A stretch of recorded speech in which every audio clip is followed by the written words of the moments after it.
I'm annoying. What's up, everybody? Welcome to this year's Mental Health Summit, or as we're calling it, the M3 Summit. We're making minds matter this year, okay? I'm really excited to have one of my beautiful and loving friends here with me today. Go ahead and introduce yourself, give the people a little taste. Oh, okay. Hi, everybody. My name is Kortney Clonts, and before we jump into anything or everything, I just wanted to applaud you for giving our community a space and creating an organization like this where we can talk about our mental health and have a safe space to just communicate with each other and just really get a clear understanding and, make mental health seem normal to talk about. Absolutely. And just really getting everything out. Thank you. Thank you for creating that. My little heart. Wow, it's just growing. Look. Oh my gosh. Wow. Well, with that, this is such a great intro. But yeah, you guys, welcome to year 5 of us putting on an event, but our 4th year of us being a certified nonprofit organization. Yes. So I wanted to just take some time to navigate this in-between space. We're in such a kind of transitional moment across America. Yeah. Major layoffs, things happening. Even now within our organization, right, we're trying to figure out where we're going to go, right? We're going into year 5, like, what's our 10-year plan? What's next? Like, what is going to be happening? And so part of navigating that in between is being able to reflect on your past, so that way you can know where you are right now in your present, so that way you can have the foresight to see where you want to go in the future. Right. And that's what we're going to do today. We're going to reflect on some of the things in our past. Since it's year 5 of us doing this thing, we're going to do our top 5 favorite things over the past 5 years. So let's do it. Let's do it. All right, so just jumping right on in with number 5, it is Power in the P. And that is from one of our keynote speakers, Charlett Hodge. She was speaking, this is actually in our 2020 Mental Health Summit that we did. And she's just telling us about the power in your perspective, understanding how to shift your perspective, change your perspective, and understand a little bit more about where you are in the moment, right? Mm-hmm. So let's go ahead and hop into it with Charlett at number 5. Hey guys, I am Charlett Hodge, as Jasmine said. My goal for speaking to you today, anytime I speak to an audience of people, I always have one goal in mind. That goal is that you guys are able to take something away. Even if it's just one thing that I say, I want to plant at least one seed, at least one nugget to help you guys be better, to help you guys do better, just to help you be better in your current existence. So today I thought about what's something that I can say that will really grab my audience in, that will kind of get you guys to say, oh, I want to know what it is she's going to talk about today. Today, I want to talk about the power of the P. Yeah, I said it, the power of the P. And the reason why I want to talk to y'all about the power of perspective, the power of your thoughts, the power of your choice, the power of the perspective of how you see yourself. Because guess what? How you see yourself dictates and determines how you think. How you think impacts how you feel. How you feel in turn impacts how you choose to exist and be in the world. How you perceive yourself in the world, how you perceive yourself as a person, how you perceive yourself in anything that you do will always 100% dictate your behaviors in the world, right? So let's talk about goals.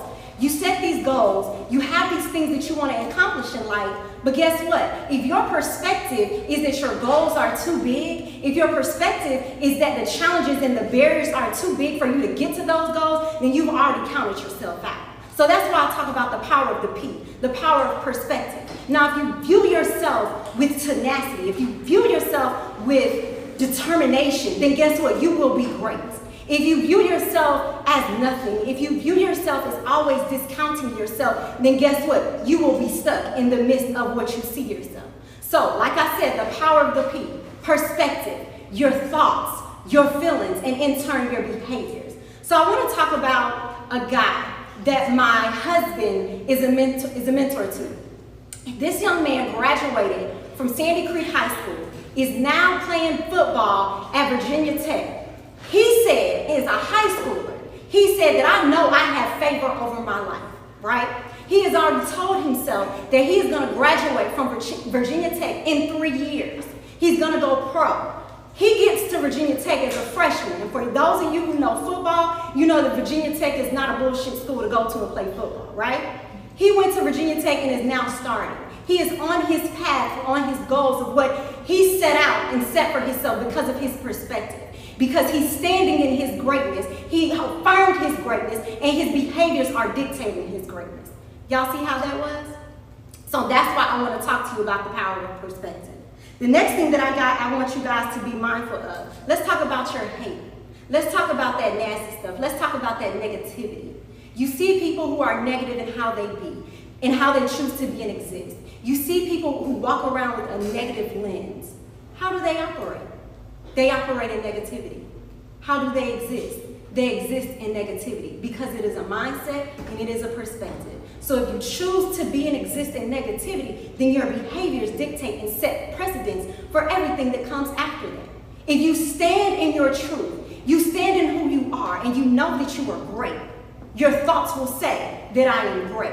Your behaviors will say that I am great. You will sit in greatness and you will be and achieve greatness.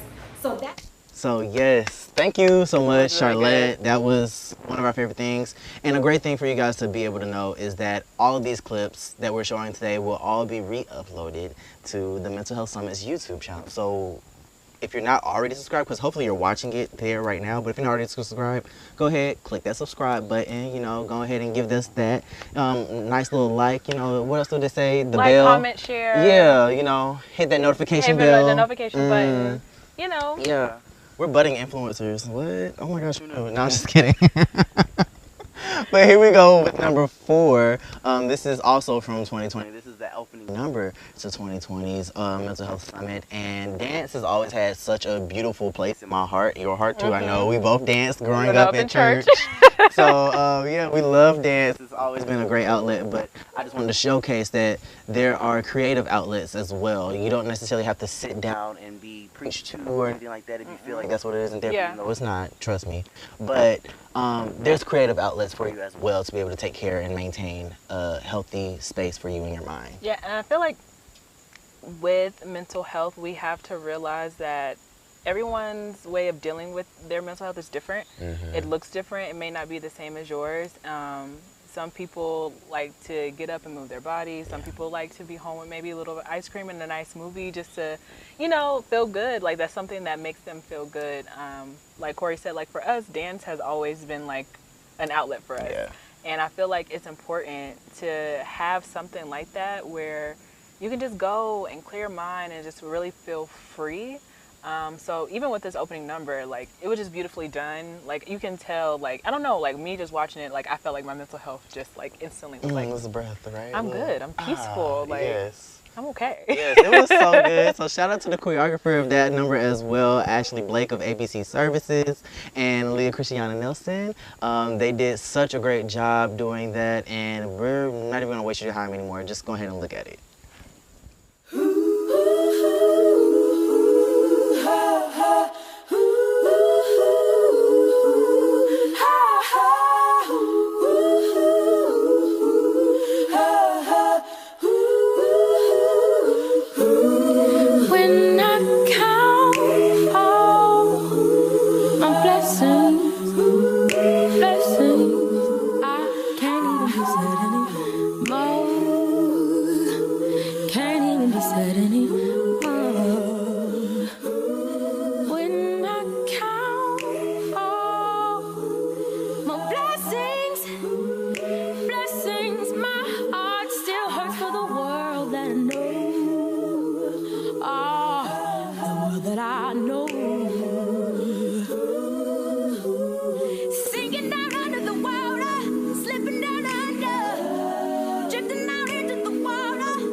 Have mercy, have mercy, have mercy. Have mercy, have mercy, have mercy, have mercy. mercy, have mercy. Have mercy, have mercy. Have mercy, have mercy. Have mercy, have mercy, have mercy, have mercy, have mercy. Have mercy, have mercy, have mercy, have mercy, have mercy. Have mercy, have mercy, have mercy, have mercy, have mercy. Have mercy, have mercy. Have mercy, have mercy.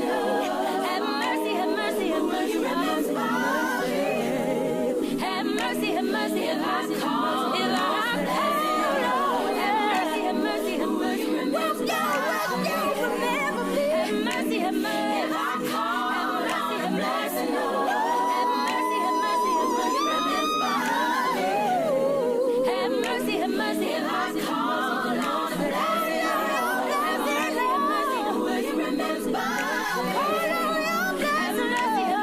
I call, have mercy, have mercy. Have mercy, have mercy, have mercy, have mercy. Have mercy, have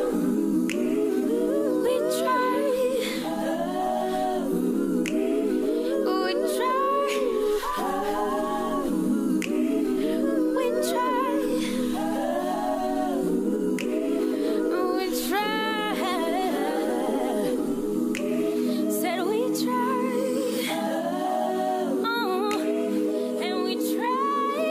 have mercy, have mercy, have mercy.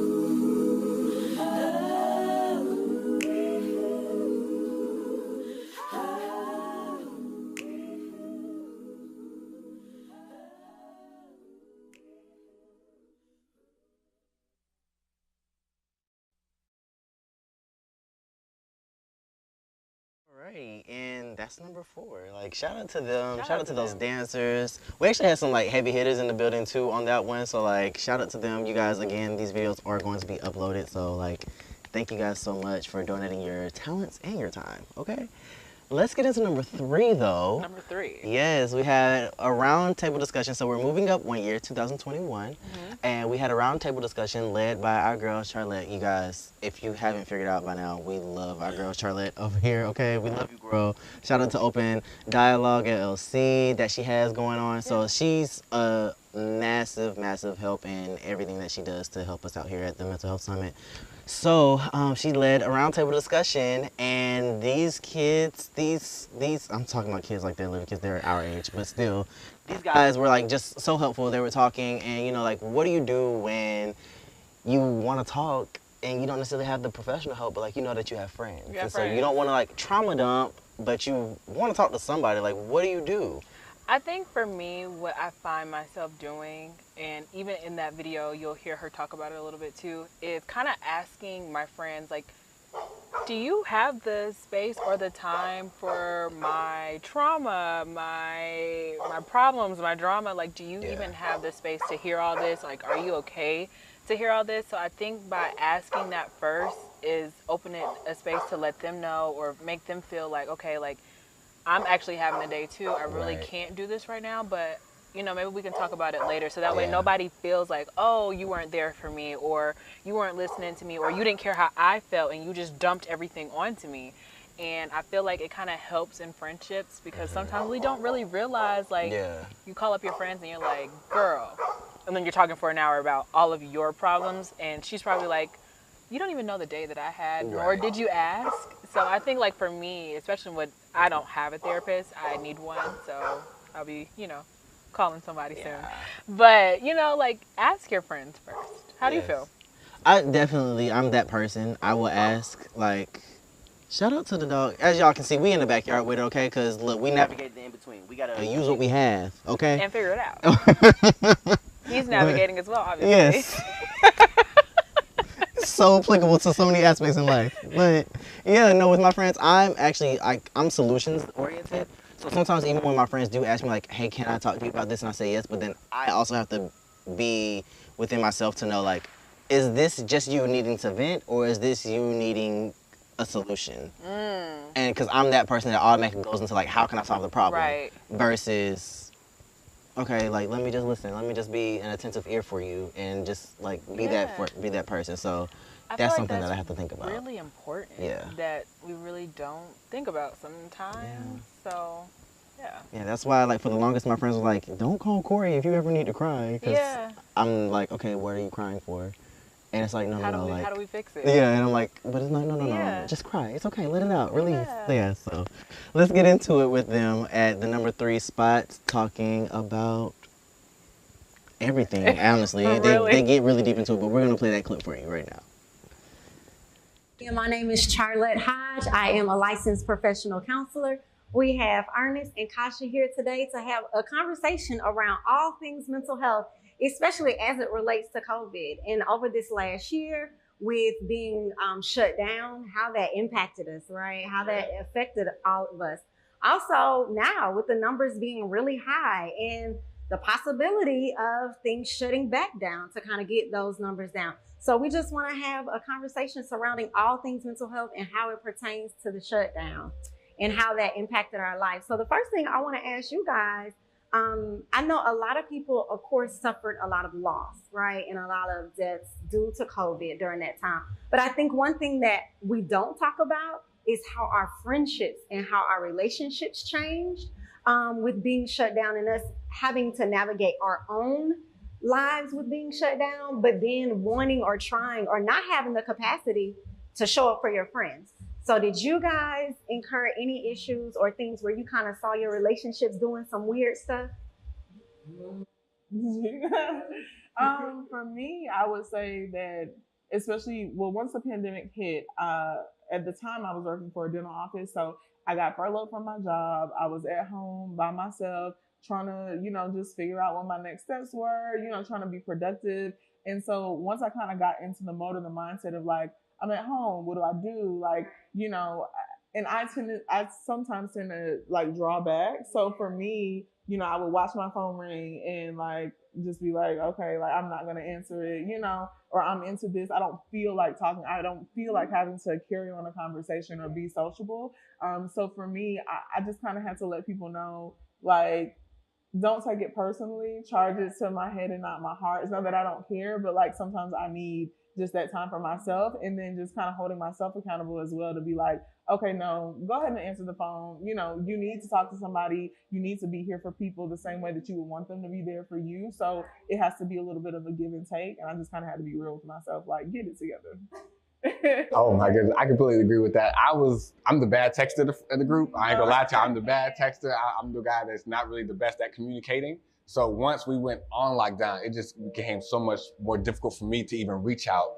People would do a lot of outreach to me more, but I myself, I like to be face to face. I like to be around the group of friends. I'm not really like, once I'm home, it's kind of more tough to get in tune and contact with me. So once the pandemic hit, I was isolated. I became very isolated. It was work. And once I'm, close that laptop, I'm kind of just like to myself. Yeah. And it became a little more difficult for me to go out and kind of I was a little bit socially awkward now, because I kind of I pulled back a little bit too much in my opinion. So, whew, oh my goodness. Okay, so what I want to acknowledge for the both of you is that you said a lot, and it's a lot of substance in what you said. And so what I heard you saying is that, you know what, people were reaching out to me and I just didn't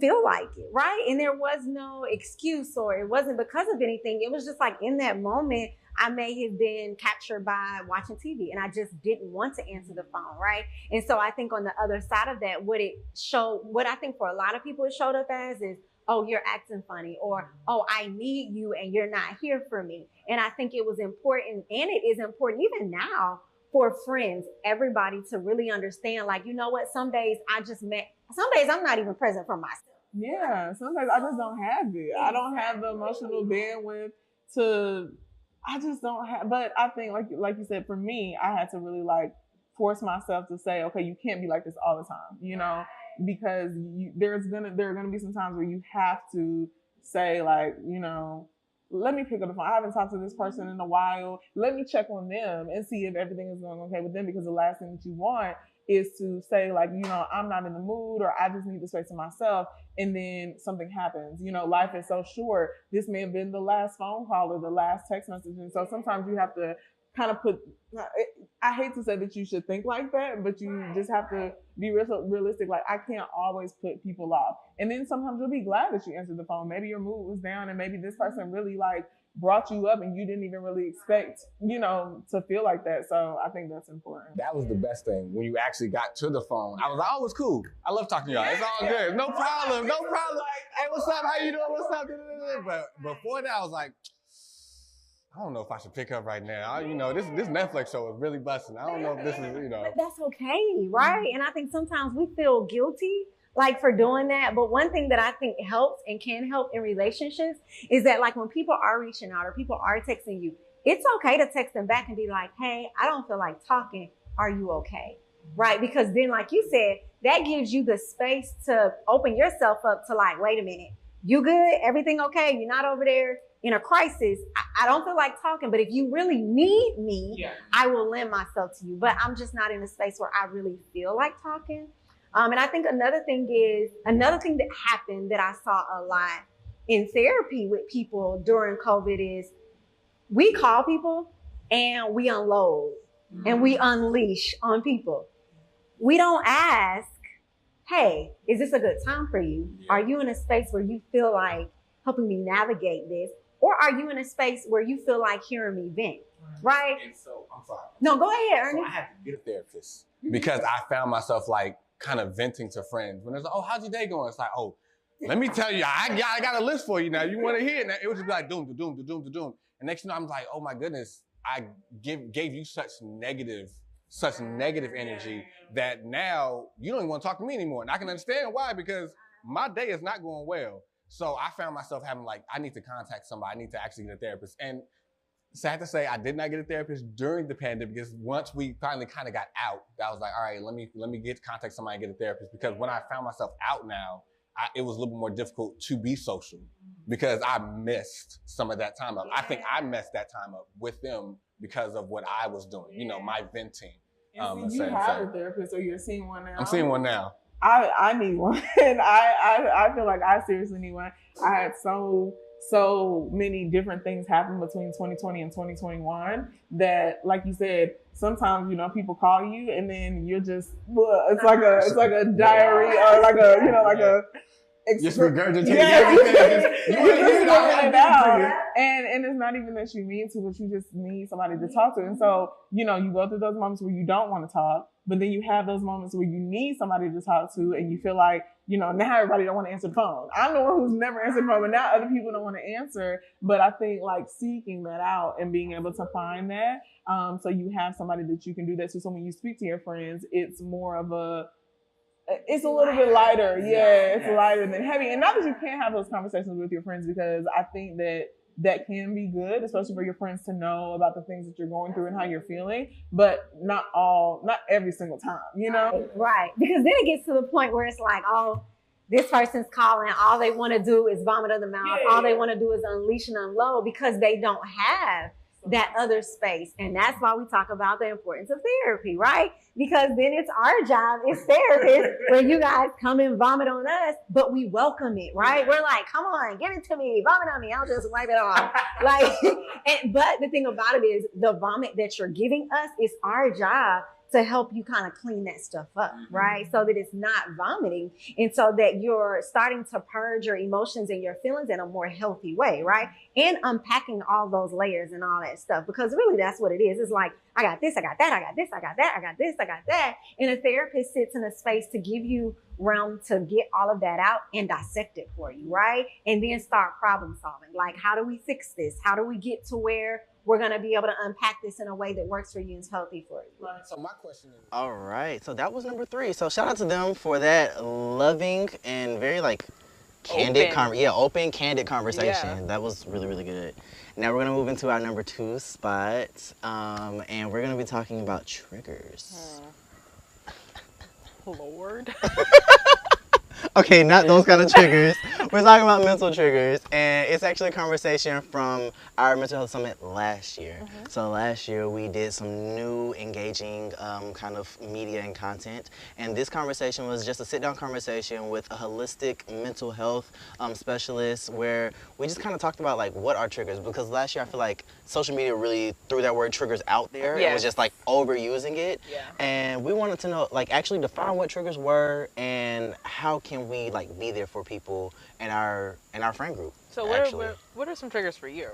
Oh, some triggers for me. I have like words that are triggering, and then I have like just like experiences as well.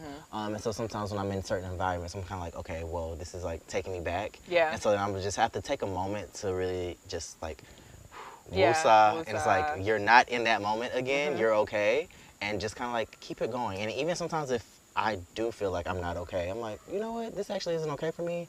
I'm gonna remove myself right now. So like that's something that we actually got into on that conversation. I was just like, you're actually like ministering to me right now? Right. Who actually do that? Like, not on this program. Actually, yes, on this program. That's what it's here for. So let's get into our number 2 spot. Let's cheers it up to that, okay? Cheers. Yes. Number 2. Hey, what's up, everybody? Welcome to this segment called Triggered, where I have Mallory, who is a licensed clinical social worker and holistic health and wellness clinician. Today we'll be talking about just some of the different things about like triggers and what are they and all that stuff, and how we can be better friends and loved ones to our friends and loved ones. My first question is like, what are triggers really? So I like to think of triggers as something that causes an adverse emotional response. Something that causes that visceral emotional response. That thing where you just know that like, nah, this is off. Okay. That's that signal. That's a trigger. Okay. So how helpful is it for people to know that information? It's like beyond helpful. It's more than helpful. It's crucial. It's like necessary, because your triggers give you your awareness. And when you have that awareness, now you're better able to navigate the world, navigate situations, navigate yourself. Your triggers, and understanding them and knowing them, is like having an instruction manual. And so when you have a part that needs to be fixed or replaced, or you need to do maintenance on a part, you can go to that instruction manual and pull it out and figure out, oh, okay, this is what's happening because of this. If you know nothing, you're living life without your instruction manual. I love that, an instruction manual. That's really good. So when is the best time for someone to just listen? Yeah, so I always like say, like, you can just ask. You can just ask the person, like, how can I support you right now? Do you need the vent or do you need advice? So how can I show up for you right now? That's helpful for you and for the person, right? Because so often we're in situations where, like, we've all been there, where you're throwing out solutions to somebody and it's just falling on deaf ears, and you're getting frustrated and they're getting frustrated because you're giving them something they didn't ask for. They may have just wanted literally to vent. At the same time, it helps you too, because what if you're tired of hearing someone vent about the same relationship and they're doing nothing about it? You may not want to hear it. So if you know that they just want to vent, you can say like, okay, maybe I don't have capacity for that right now. You know, but I'm your solution person if you want to start brainstorming on that. So it's just a communication thing. Okay. I'm going to definitely use that. I don't have the capacity for that right now. Oh, yeah. Oh, yeah, that's a cheat code. It definitely is. It definitely is. And it's funny because, like, that's the question that I've been wanting, I guess, to ask my own therapist, but I haven't, just because we've been dealing with so many other things. But, like, now seeing that and hearing that, it kind of helps me out, too. But on the flip side of that coin, as someone that might be the venter, how can you help your friend or your loved one just kind of be there for you in ways of like letting them know whether or not it's a listen session or a help session or something like that? So I look at it like, I'm big on analogies, but like a fire drill, right? When a fire is happening, if you're trying to come up with a plan, you're already like 10 steps behind. So when everything's happy, when everything's cool, when nothing's going on and we're just kicking it, that's the time to say like, you know what? I was thinking, or I talked to my therapist the other day, or I just got out of a really dark period and I was thinking like, I would have really liked it if you X, Y, and Z. This is how you can show up for me. You know, these are the conversations that if these people are truly your friends and your loved ones, you must have these conversations. It cannot just be we party together. Like you have to be able to have plans for that, because we're living in really challenging times. Even before these times, this was important, but it's especially important now. And nobody should just be existing on an island. especially when you have so many friends, you know? It's so important to have those conversations. When is the best time, or what is the best way to offer up help, or just to go about doing so without upsetting somebody? Yeah, so you can always give unsolicited advice, but you have to recognize that it's unsolicited. So you cannot take whatever their response is and internalize that. That has nothing to do with you. If you truly care about a person and you're going to go out there and give unsolicited advice, it's now on that person to decide what they're going to do with that information. If they reject it, they're not rejecting you, they're rejecting your idea, and they're not ready to get help at that time. They may not see it in the way that you see it. So the challenge becomes, how can you give the information in a way that they can see it the way you see it? And until they do, you have to sit there and love them hard and wait for them to get it.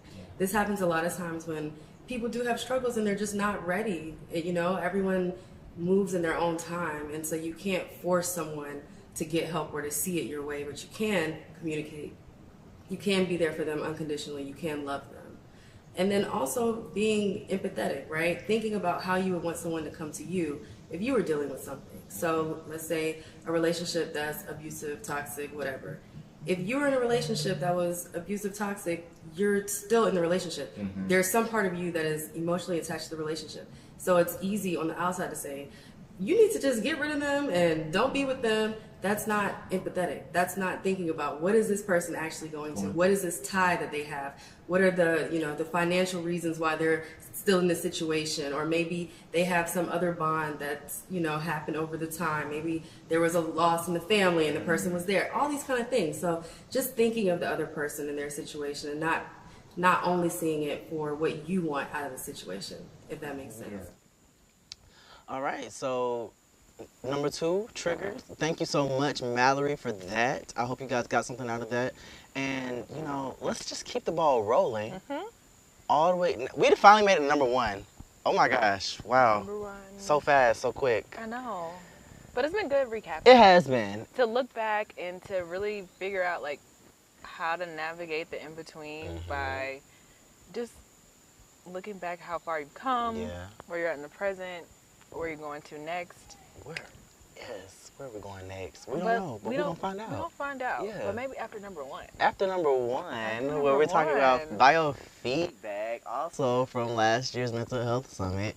I got the chance to sit down with a good friend of mine as well, and we got to play a card game. Mental Health Summit Corporation original, okay? Period. Yes. Coming near Target soon. Oh, yes. Come on, Target. Come on, We're Target. classy with it. I like a good Target run. I love a good Target run. Okay. But, yeah, we got the chance to sit down. And we asked a few questions from each other on this card game. And just kind of going back and forth to figure out, like, what is it like being in our skin, navigating the mental health space, whether we were taught to or not, or whether we had any extra help or didn't. What is it like now, right, with where we are, and how do we continue, if you will? So I feel like it's so timely. Yeah. I really enjoyed that conversation a lot, just because it was questions that I don't really ask myself, or you just don't really think about.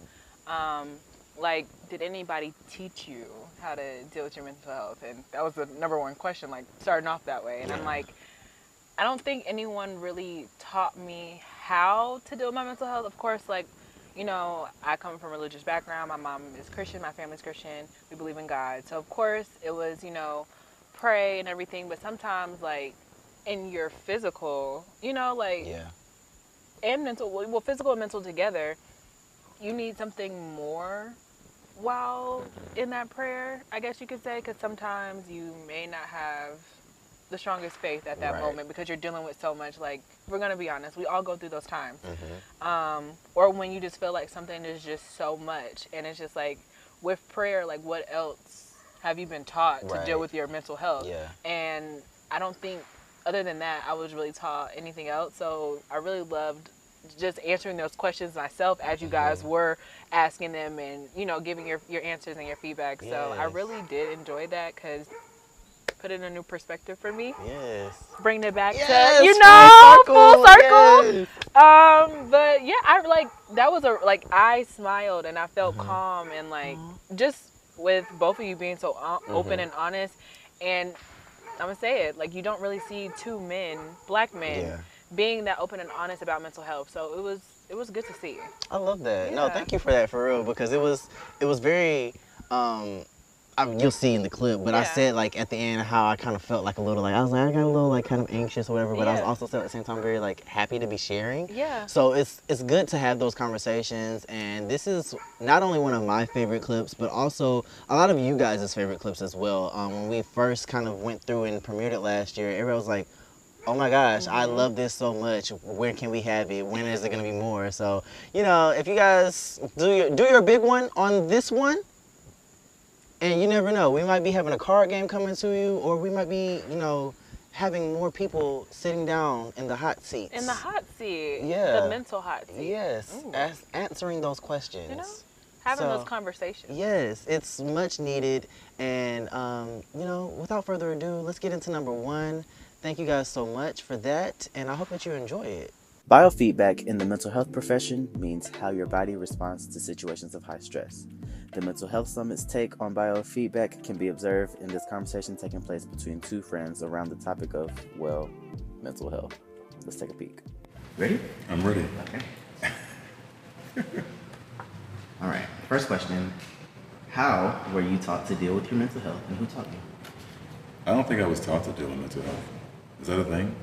I feel like it's a thing within our community. Yeah, I don't think nobody made my mental health a priority. I think I was taught how to get money, to be honest, right? It was more about like, do well in school, go to college, get a career. That'll be safety for you, then you'll be fine. Yeah. But I don't think no one taught me how to like prioritize my mental health. Yeah. That's deep. First question. Yeah, already had it. Okay, let's see what's next. Let's pivot it to you. What makes you more uncomfortable? Talking about your mental health with others or being alone with your thoughts about it? Let's see. I think for me, it's talking about it with others. I've gotten more comfortable with it now, but starting off, I was like, you're always in your own head, right? So you're just like, okay, yeah, this is me. And, you know, I talk to myself, you know, like SpongeBob, how he had like 5,000 different versions of him, like running across with the file cabinet. No? Okay. Yeah, I make a lot of SpongeBob references. But yeah, no. I've always been more comfortable with myself. Like growing up, I was just like in my own head all the time, thinking to myself. Yeah. But talking to other people, you know, you have to kind of like share that vulnerability and be like open and tell them like, hey, this is how I'm feeling. Yeah. So sometimes it's easier to just bottle it up. But then on the downside of that is like I will oftentimes kind of like lash out. So now I'm becoming more comfortable with opening up and talking to people. I love that. Thanks. Let's see what's next. Oh, I actually kind of love this for you. What makes you emotional? You know what's crazy? I think most people would be surprised how often I'm emotional. Yeah. Like I cry a lot. Like I'm a crier for real. Like if I don't cry with like in the week, I'm gonna like cut on something that'll make me cry. I love crying. But so anyway, you have to cry. Yeah, I feel like crying is like cathartic for me. It makes me feel more. I don't know. I feel like also when I cry about something specific, other things I've been holding on just comes out. Does that make sense? So I can cry about This Is Us, and I'm crying about their little beautiful moment, but at the same time I'm crying about like my week and whatever I was holding, and it all just kind of comes out. Yeah, and it's really good for me. So, what makes me emotional? Triumphant stories make me emotional, and sometimes my own does. Like I think about like dog, like 16-year-old me is like going crazy over who I am today, right? And it's like I might low-key cry about that. For real. That might make me a little teary-eyed, but yeah, that's I love it. I know, right? Oh, look at me being a little crybaby. How do you deal with mental/emotional hardships now compared to your past? Now, let's see. Well, now I'm on my own, so I'm able to like do my own stuff, right? I can go out and just go party with my friends if I want to. I can work out. I can do all those things. So I deal with it that way. I oftentimes journal too. So that's something that I do. I'll kind of, you know, take it to the diary like Moesha, you know, be sitting on my bed, sitting up in my room, you know, just writing away. Absolutely. But like also I find peace in just like talking to other people now too. So like I said, it was a little harder before, but like having those close friends, having people that I can depend on and talk to and say, hey, I'm feeling some type of way today. Can I just like lay this on you? If not, I understand, because also that's a lot for you to have to deal with, right? But yeah, it's just, that's kind of how I deal with it. Oh yeah, community is so important. Yeah, no, it's especially like now that I'm an adult out on my own, like I think so much before, right, when we were growing up, we had school to make friends, and then when we were in college, we had all of our different clubs, organizations, fraternity, all that stuff, yeah. where we could have community. And then once you get out into the real world, it's like, what the hell going on? You're like, just here. Yeah, like where are my people at? So Thanks. yeah, I think that's kind of been a thing for me too. It's just like really depending on that chosen family side. I love it. Let's see. How do you self-soothe? So like when you don't have anyone around to lean on, or you're just like, just all by yourself. Like how do you self-soothe? What are your coping mechanisms? Prayer. Yes, God. Yeah, I'm gonna take it to God with it.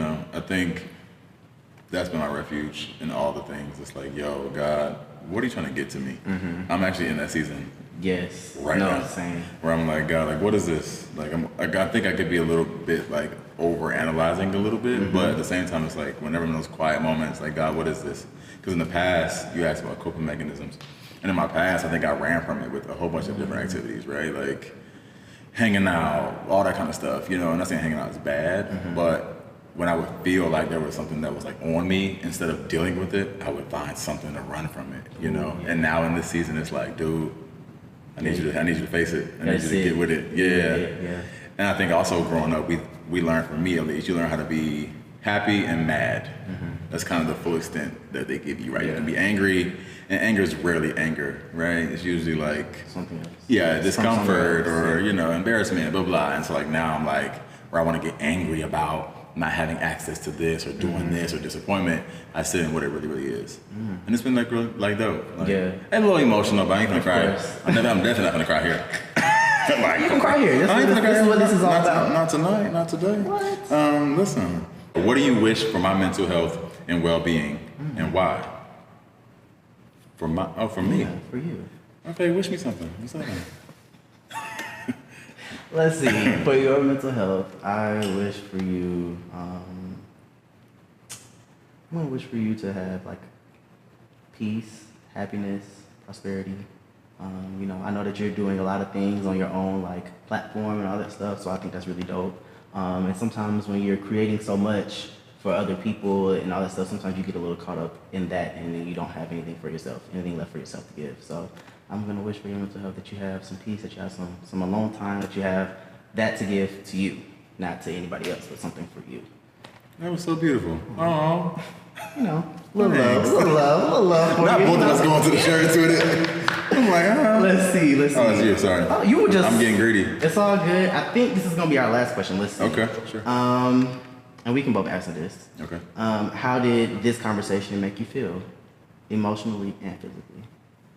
How did it make me feel? Surprisingly comfortable. I was comfortable. I thought I'd be anxious, to like see what the next question was. But I was comfortable. Maybe a little curious. Like I wanted to know what I would say and what you would say. But yeah, I guess I was comfortable and curious. Okay. Let's see. For me, how did it make me feel? Physically, I was a little hot. Like I just got like I felt like my temperature rise. I was like, okay, like I'm just a little like.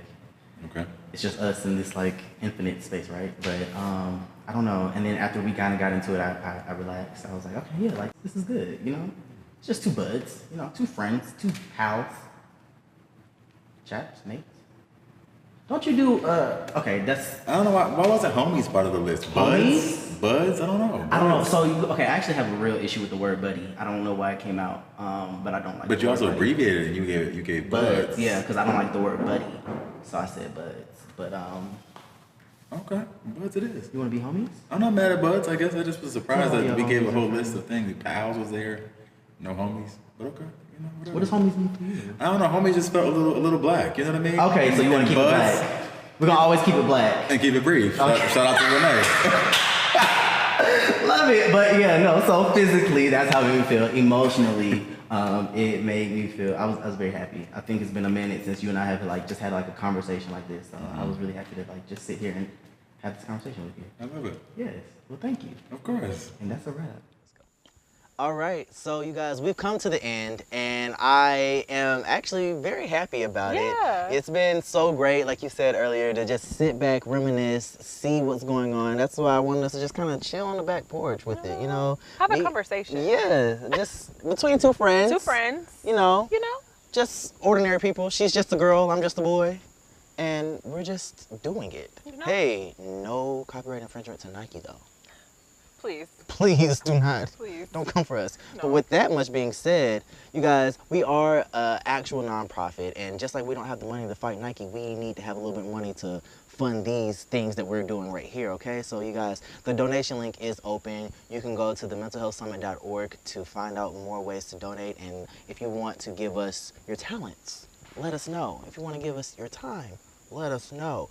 If you want to give us your moolah, again, let us know. Send the funds. Yes, send the press enter, press send, okay? Send the funds. Send the funds. We need the money in the account immediately.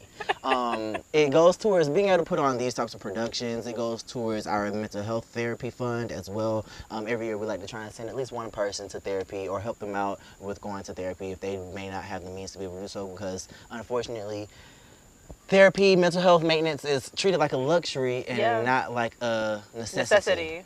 So we want to be able to just do that. So thank you guys again for tuning in. We look forward to seeing you guys next year on a maybe even bigger, better platform. Who knows what's in store. But we want to say thank you guys again.